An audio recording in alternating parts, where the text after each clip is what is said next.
Cardano versus Polkadot. Best investment? Smart contracts were one of the biggest revolutions across the crypto space in recent times.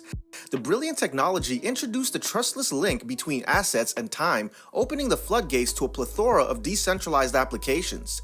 We've seen the integration of traditional financial assets into the crypto space, as well as a whole world of innovative uses that could only exist within crypto.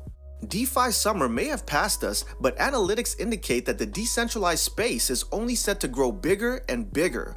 Although Ethereum currently heads the pack in relation to smart contracts, many are claiming that the integration and usage of smart contract features shall remain the future market-moving protocols as the new generation of blockchains is ushered in.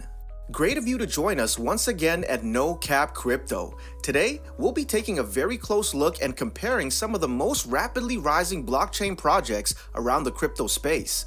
Cardano and Polkadot maintain a vastly different approach to the decentralized marketplace, with a number of benefits and disadvantages. Make sure you pay close attention and watch till the end of this video. We've got some pretty big and surprising news that you don't want to miss out on. Both Cardano and Polkadot have recently seen an insane level of development and usage across the past year. This surge in popularity can also be seen through the sustained increase in token price, with that number set to see a continued rise. What exactly makes Cardano and Polkadot such lucrative assets to include in any crypto portfolio? Well, right now, both projects are very close when considering overall market cap and therefore total market valuation. But with major updates planned for release in the upcoming months, it's only a matter of time before either Polkadot or Cardano shoot ahead and could look to sweep up the smart contract space as the dominant protocol.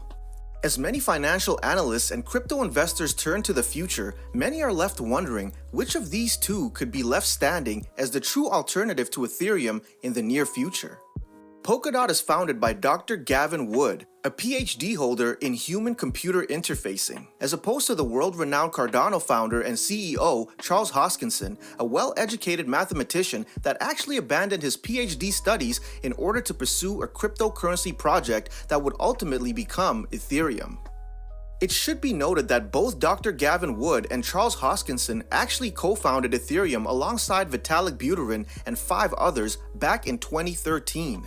Charles actually left Ethereum in 2014 due to disagreements with Ethereum's funding strategy, whereas Gavin left Ethereum in 2016 with the aim of delivering on the promises Ethereum could not.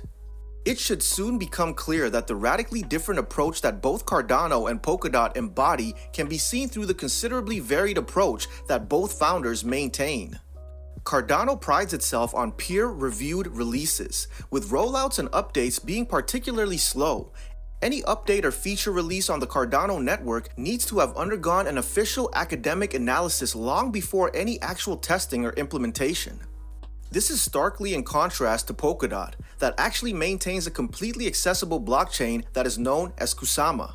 The Kusama protocol proudly boasts that R&D does not stand for research and development, but rather risk and danger, a wholly experimental and unaudited clone network of Polkadot. Both Cardano and Polkadot do embody the far superior proof-of-stake consensus mechanism. In fact, the major Ethereum 2.0 rollout's currently ongoing primary aim is to update the ETH system to adopt this proof-of-stake system. Proof-of-stake not only leaves the entire network far less congested and more energy efficient, but can also drastically improve the potential transactional volume. Polkadot is currently hitting around 1,000 transactions per second, with parachains and multi-threading pushing the network's theoretical upper limit to 1 million transactions per second.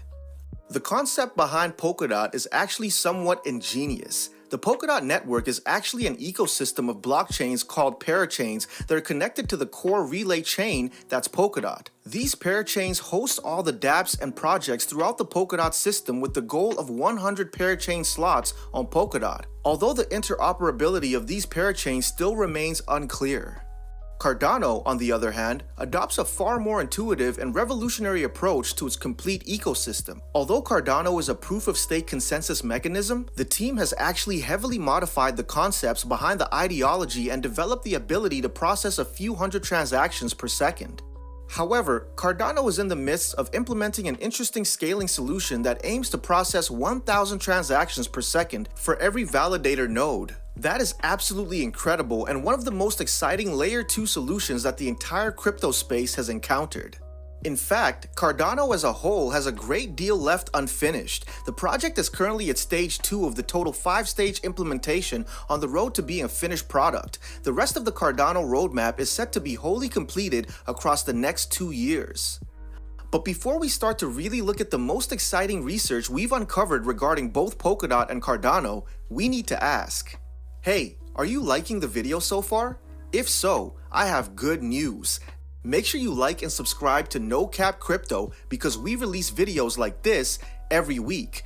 Also, comment below and let us know what you think about smart contracts and the blockchain protocol of the future. And make sure to stay to the end to not miss anything important. The greatest indication of the popularity and community support behind both projects can be seen through the number of featured applications and teams actively developing on both networks. Polkadot is easily the more adopted network in relation to Cardano, currently hosting in excess of 350 projects within its ecosystem, with around 17 featured dApps. Cardano, on the other hand, has no compilation of projects, with only the Bondly Finance offering publicly announcing development plans on Cardano.